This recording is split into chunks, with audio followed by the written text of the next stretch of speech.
Well, we meet again. Here is a quick update on the MGB. I've been doing a lot of work on it. Haven't done much video, but I have rebuilt the differential and put new thrust washers in it, changed the axle seals, and I rebuilt that. It's in tip-top shape now.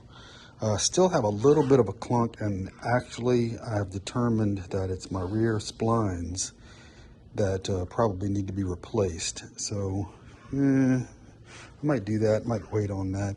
It's not terrible. The other thing we did is we installed a new exhaust system on the car. If you remember, it had this funky cherry bomb on it, and I wanted to put the factory crap back on it, and I'm not really pleased with that muffler.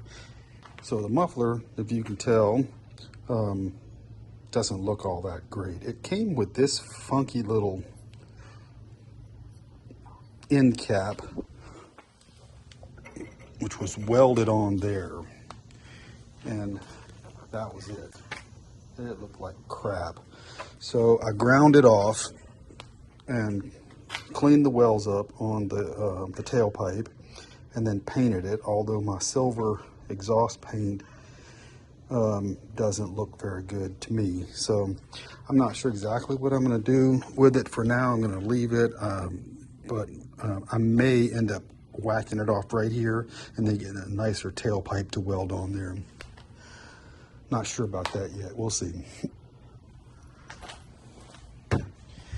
Now, as far as the exhaust is concerned, it's different. It sounds different. It's got what I associate with a British car, kind of a droning exhaust note at about 3,300 RPMs.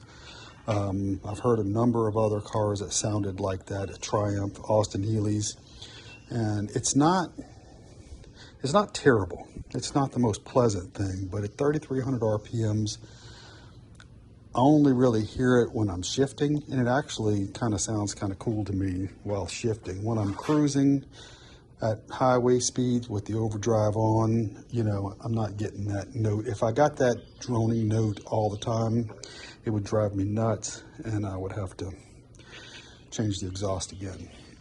So anyway, what we got so far, the differential's done, the exhaust is done, windshield's done, rack is done. I still have not changed the front tie rod ends, the two outer tie rod ends. I have them, but I haven't changed them yet. That's coming, and it was kind of funny. So, in prep for a trip, I was reviewing my spare tire. Let's see, I haven't opened this in a while. So, the spare is an old made in Japan Dunlop. I mean, it's a new tire. I don't think it's ever really been used. It's a 165 SR14 in immaculate shape, but the date code, I think I looked, it was somewhere around 1993, 94. So it's got some age. It's been living its life. In the trunk here, that wrapped in a towel is my jack. So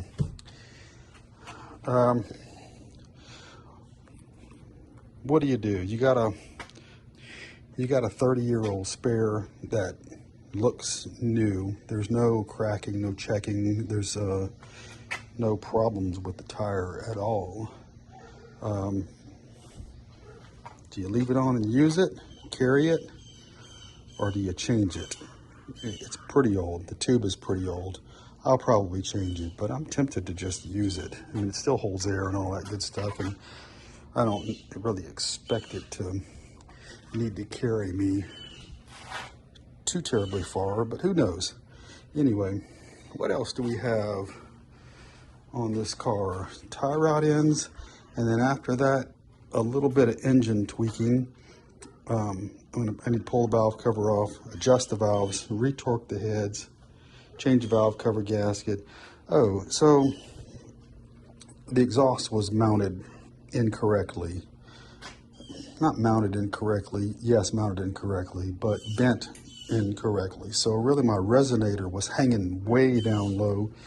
So the exhaust came down, resonator was really low, and then the cherry bomb kind of angled up here, and it looked terrible from the side. But you can't really see it now. I've heated the exhaust pipe up and kind of tweaked it a little bit, so now the resonator is tucked up under there a little bit nicer. The other thing I had was it had an aftermarket facet cube fuel pump mounted on the other side, and it was mounted way too low. You could see it when it hung down. When you looked at the car from the side, you could see the fuel pump, and it's just right for, like, you know, hitting a possum and ripping it off. So I took that off and remounted it up higher, tucked it out of the way. So that's done. So I'm plugging through my list here pretty quickly. Not as fast as I'd like to, because, man, it's just been hot. How hot? Damn hot. I'm talking over 100. It was 102 today. It's been between 100 and 105 every day. And that's 112, 115 heat index. So basically the car gets worked on a little bit in the morning, and then that's it. As you can see, my garage is not insulated, although my garage door is insulated, but the walls are not insulated. My intention was to insulate the walls, put an air conditioner in, but I haven't done that yet. I have this big fan right here, and that's about all I got. And it doesn't do a great job, but I've been driving the car around in the morning. I took it out for a couple of hours yesterday morning and rode down to the river, and it's running really well. Getting close to hitting the road. Anyway, that's the update.